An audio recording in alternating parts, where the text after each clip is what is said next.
Nakakagulat na detalye mula sa mga tagaloob ng White House. Kasabay ng anunsyo ni Trump sa paghahanda ng pagpupulong kay Putin sa Hungary, pinuri ng Kremlin si Putin dahil muli niyang nalampasan si Trump at napigilan ang pagpupulong ng United States President kay Zelensky. Ayon sa mga tagaloob sa White House, maaga pa para magsaya ang mga Ruso.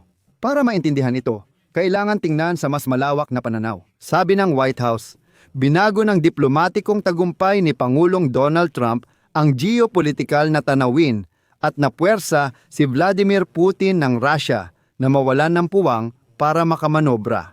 Ayon sa mga insider, inspirado si Trump sa kanyang tagumpay sa tigil putukan sa Israel at Gaza Strip at kumpiyansa siyang magtagumpay sa digmaan ng Russia laban sa Ukraine. Nagpahiwatig ang White House na si Putin ang nagtulak kay Trump na suportahan ang Ukraine sa summit sa Alaska noong Agosto. Sa kanyang mga walang kwentang-kwento tungkol sa mga Rurik, Pecheneg at iba pa, kinilala ng White House na pinalakas ng Estados Unidos ang pagbabahagi ng intelihensya sa Ukraine, kabilang ang impormasyon sa mga target sa loob ng Russia. Bahagi ito ng estratehikong pagbabago para muling simulan ang negosasyon sa Moscow na napatigil matapos ang summit sa Alaska. At idinagdag pa nila na lahat ng mga huling malalakas na pahayag ni Trump ay nakatuon para pilitin si Putin na tumawag muna at iyon nga ang ginawa ni Putin.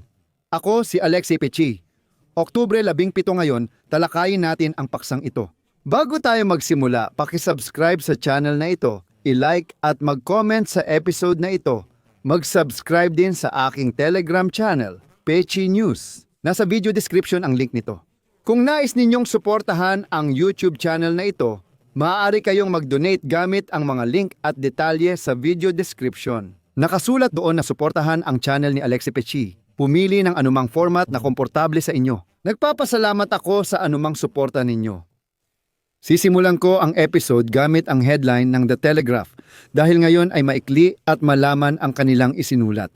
Ang diplomatikong tagumpay ni United States Pangulo Donald Trump ay nagbago sa geopolitika at nagtulak kay Russian leader Vladimir Putin sa sulok na wala ang kanyang galaw.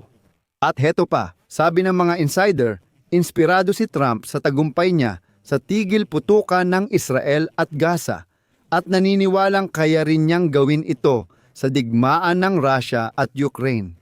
At ayon sa mga insider, ang mga kasunduang nilagdaan sa gitnang silangan at sa malapit sa Russia ay nagpalakas sa impluwensya ng Washington kapalit ng impluwensya ni Putin. Sa madaling salita, dating impluwensya ng Moscow, ngayon ay Washington na. Sa Moscow, basta na lang pinaalis na parang gamit ang basang-basahan. Kaya nga, ang kasunduang pangkapayapaan sa pagitan ng Armenia at Azerbaijan na nagtapos sa pagpirma ng kasunduang pangkapayapaan sa White House noong Agosto ay nagpapababa ng pagdepende sa mga rutang dumadaan o kontrolado ng Russia. Tinatapos nito ang sigalot na nagbigay daan sa Moscow na maglaro sa magkabilang panig. Nagbibigay ng armas sa isa at naglalagay ng peacekeeper sa kabila. Ibig sabihin, ang sigalot sa Nagorno-Karabakh ay matagal nang minamanipula ng Russia. Pero ngayon, mahina na ang impluwensya nila roon. Pansinin din kung paano humingi ng paumanhin si Putin kay Pangulong Aliyev ng Azerbaijan sa huling pagkikita nila dahil sa pagbagsak ng eroplano ng Azerbaijan.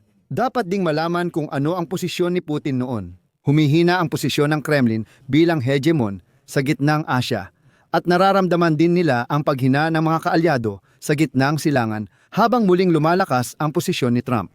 Ito ay lalo na tungkol sa Iran na ang posisyon ay nanghina matapos ang Hamas at Hezbollah ay labis na naapektuhan sa mga labanan laban sa Israel. Halos tuluyang nawasak ang aksis ng paglaban ng Tehran dahil sa pagbagsak ng pamahalaan ng Syria, kabilang ang kanilang mga proxy forces at grupong terorista.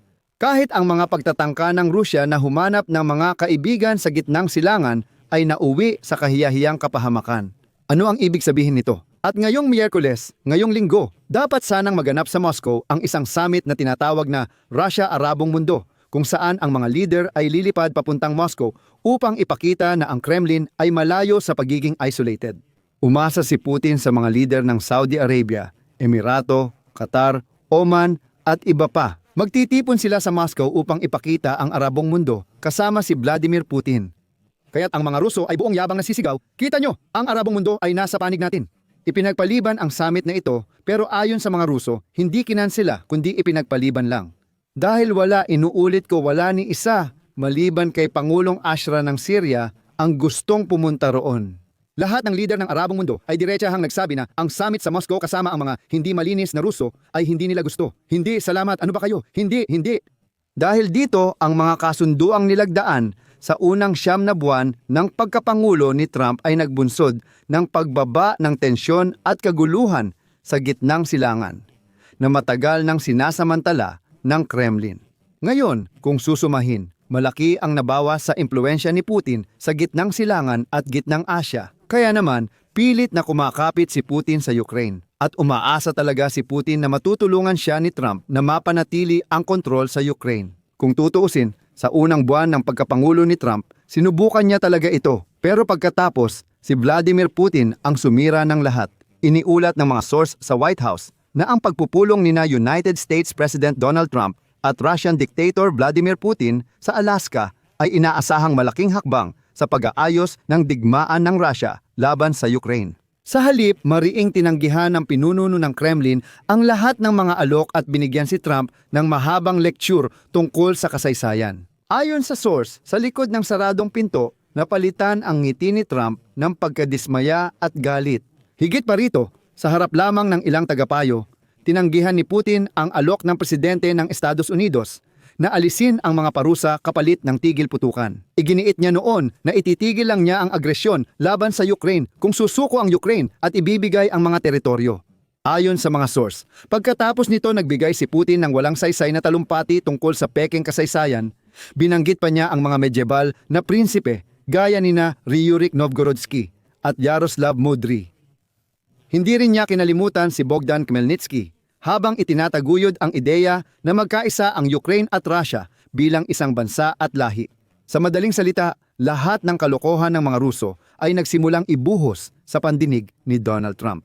Ayon sa source, nabigla si Trump sa talumpati ni Putin, napataas ang boses at minsan pa'y nagbanta itong umalis. Sabi niya, ano bang pinagsasabi mo sa akin? Anong mga rurik yan? Ano bang sinasabi mo talaga?